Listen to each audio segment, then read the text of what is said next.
Okay, hey everybody, welcome to another episode of On the Nose. I'm Off the Cuff. Today we have a really cool new fun review for you guys from the brand Seiko. A little bit about them. Of course, they were founded back in 1881. They are Japanese in origin and now have grown to have factories throughout Asia. They cover all market segments from entry level to high end. Now this particular watch that is on review, which is the one here in the center, is from their Seiko 5 sports line, which is actually one of their more entry level watches, as far as the mechanical watches go anyway. Now, some key common characteristics and design language for a watch like this. I honestly would consider this an everyday timepiece. Now, when you're looking for something you can wear every day, of course, you're going to want that versatile blend of sporty and dressy attributes.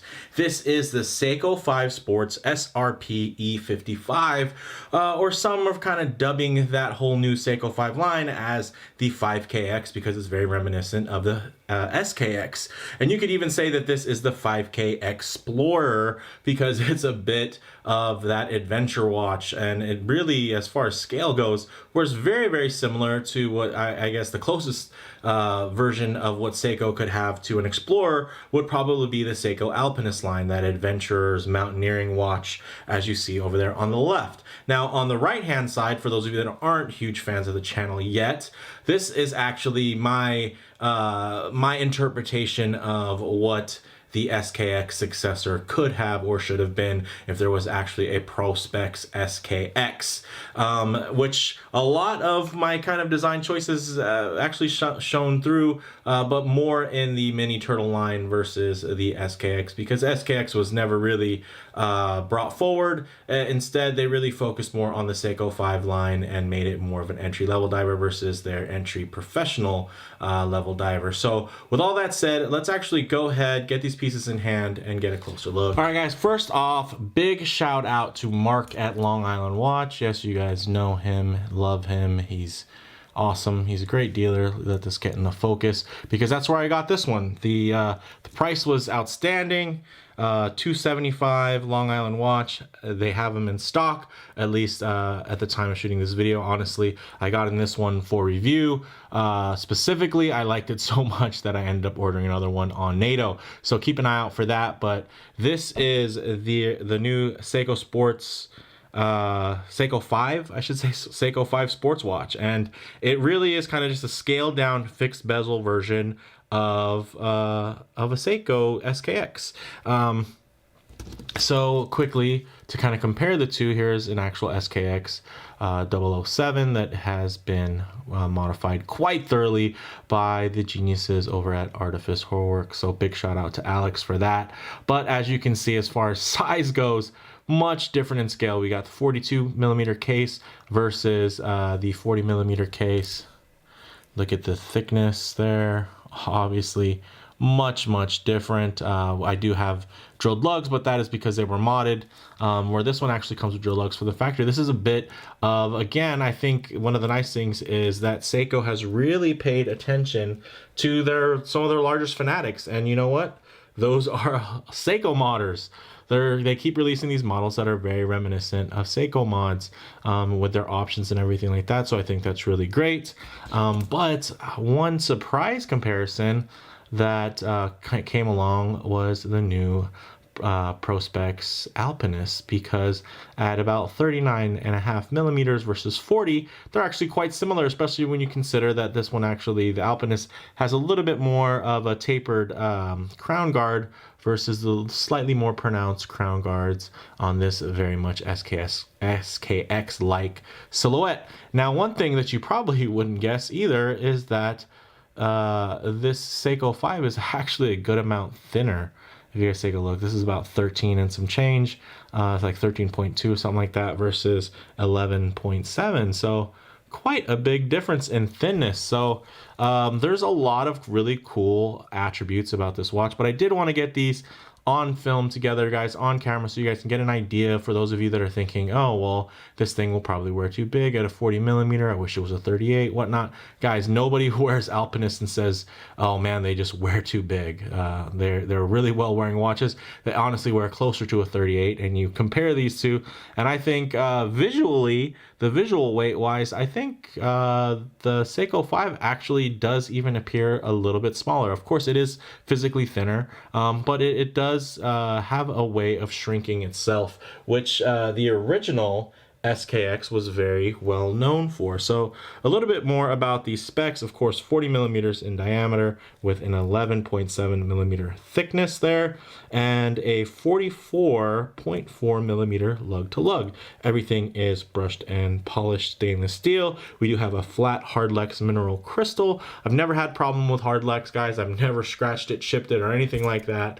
I have had many issues with other mineral crystals, but I don't know exactly what Seiko does to their Hardlexes. They do a great job. Honestly, they're very clear and give off very little reflection, and they seem to be quite scratch and impact resistant. Of course, they're going to be superior in impact resistance to a sapphire, which, although it is very scratch resistant, would be more prone to cracking or chipping if there are impacts. Now, the crown is unsigned and non-screw down. So really nothing special from that aspect, but it does have a nice tactile feel to it. You know, very classic Seiko type crown. As far as the dial goes, of course, it does have those nicely applied indices, and you see the day date there at the 3 o'clock, which is great. Matte black dial with a really nice aligned chapter ring, which is a very nice surprise. Also, one thing you'll notice is on the braceleted models, the bezel here is actually fully polished, versus if you get the strap version that is on like a nylon NATO style strap, it will be brushed on top, and then it'll actually have like a polished bevel around the side. So I thought that was pretty cool. I think here it's kind of the reverse, where you're getting top brush and then actually a brushed bevel. So pretty cool from that standpoint. I'm looking forward to getting that strap model in to show you guys and do some comparing and contrasting. But until then, we'll just go ahead and also take a look at the back here. As you can see, nicely done display case back, showing that 4R36 movement. So you do get hacking and hand winding, 3 Hertz movement, which is great. And then, of course, the display case back with some light etching around, but really nicely done. And you can get a look at one of the things I think is actually quite interesting is they have kind of advanced hollow end links. If you look, there's a little bit of a step there, so they have a much more precise idea of fitment. Take a look at that, guys. Typically, these are going to be folded over in a way that, honestly, when you take off a hollow end link bracelet, it's actually really hard to line everything back up because it's just so kind of like pressure fit. Here, looks like they did a good job of kind of stabilizing and really making these mounting tabs hold them in a particular space, which is great. And then, of course, you do have the drilled lugs, which means it's going to be that much easier to remove. But for me, although this is a very cheap and thin bracelet, it's even hollow, guys. As you can see there, you can see the little seam there. So that's hollow. This is stamped. This is stamped. You get 2 micro adjust choices for the holes. You get no half links or anything like that.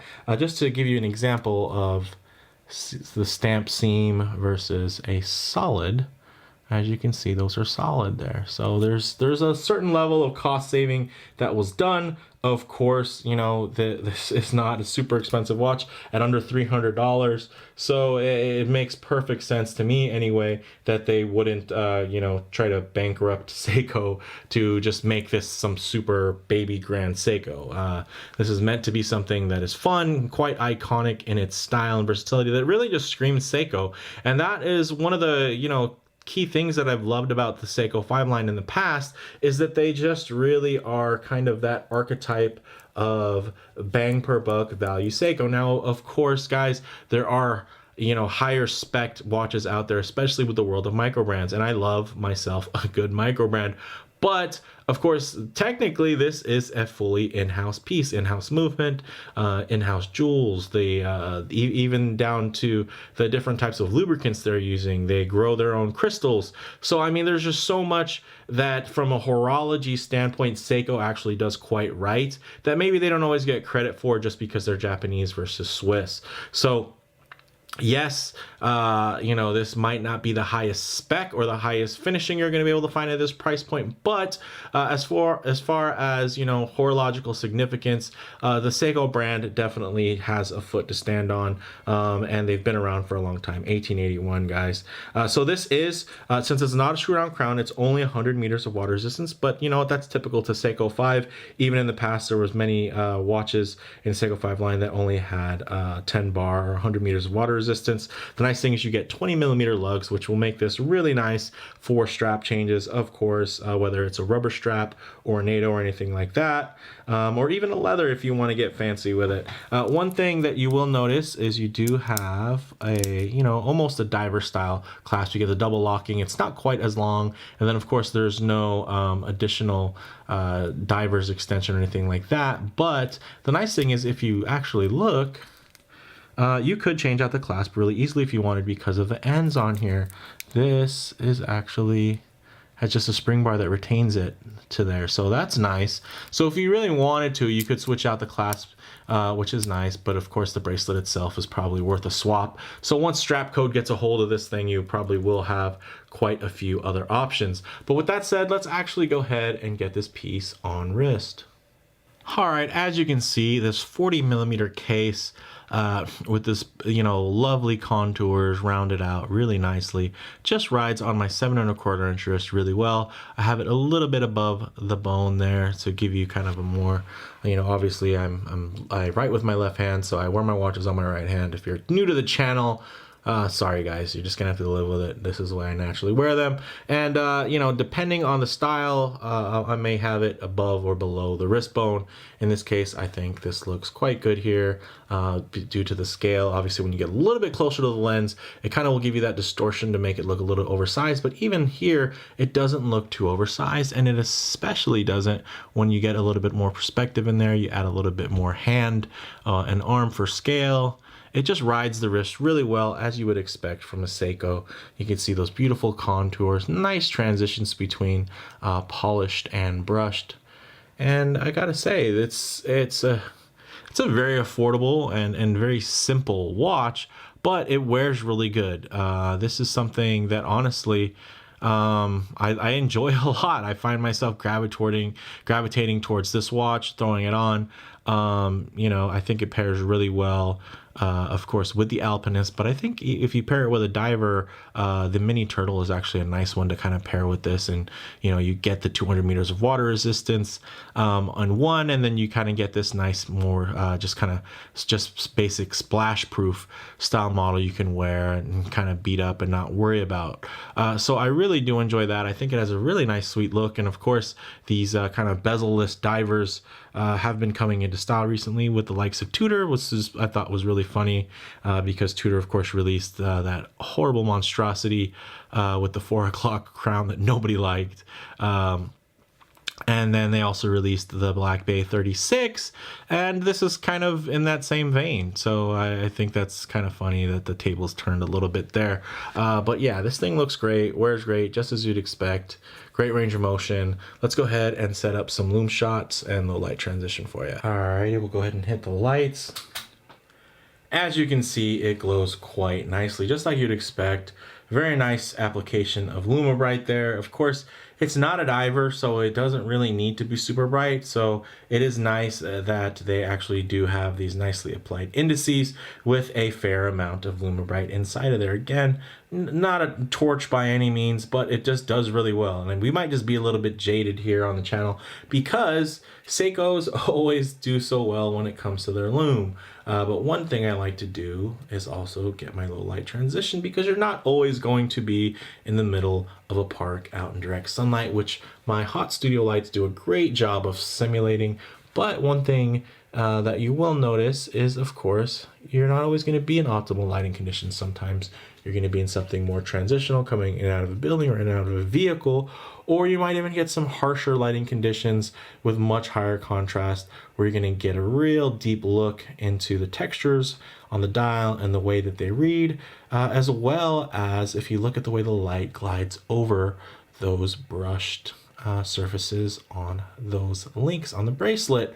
You can see here, nothing to write home about. It's not like there's any luxury level of finishing going on, but it does look pretty nice, especially considering that this harsh lighting would make really anything look kind of bad.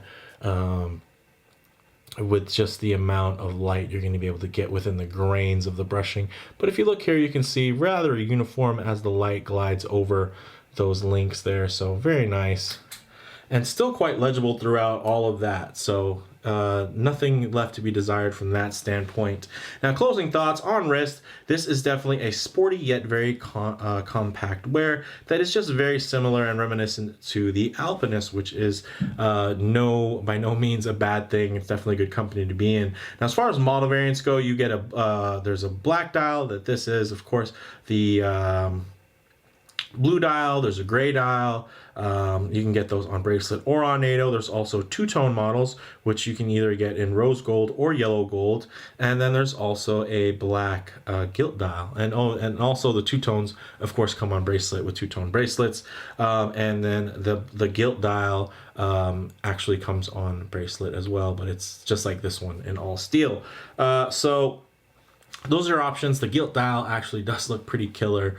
But I have a strap version on the way because I wanted to check out that other bezel. And so definitely keep an eye out for that on the channel. Now, as far as comparable models go, kind of like I said, on the higher end, this is kind of Explorer-esque, especially with the case being very oyster-like, with its curvaceous lines and everything like that. And of course, then you also get the Black Bay 36, which is basically a scaled down diver without a bezel. So it has that similar DNA as well. On the affordable side of the house, you know, it definitely compares well with many other kind of everyday type watches, especially when you're thinking about in-house mechanical, you know, from a company that was founded in 1881. There's not too much that's going to compete with it from that standpoint. But if you kind of wipe away all the history and whatnot, yes, there are a couple of things that are going to be able to compete with this. But you know, honestly, at this price point, it's still pretty wide open, because even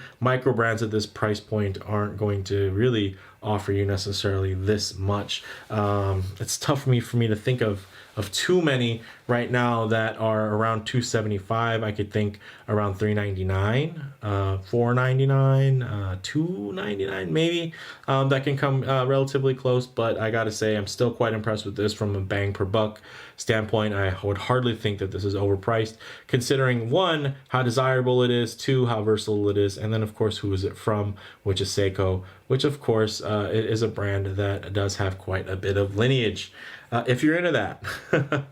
So really here, bottom line, guys, Seiko is listening. They're paying attention to the hardcore Seiko mod community, which is great. So they're offering you all these different color variations, bracelet combinations, strap combinations, all these little tweaks in color, because they know that this is what you guys want. You want a very simple, clean design, and you want to be able to kind of make it your own. You don't necessarily need something that's just crazy over the top.